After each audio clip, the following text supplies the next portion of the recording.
Growing up around a motorbike shop made me fall in love with those weird, loud, two-wheeled vehicles. I started speeding in the streets of Oakland at 12 years old. I was running fast as I could. I could feel the engine underneath kicking like a devil trapped in a cage, and I felt so free.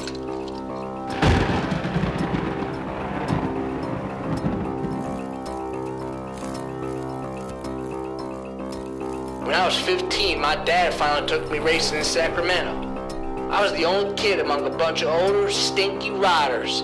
I ended up fourth. Everyone was happy for me, but I was pissed off. I was forced to watch from outside the track. As I leaned on the fence watching them other riders, my legs swung back and forth like a shrimp. That's where my nickname came from.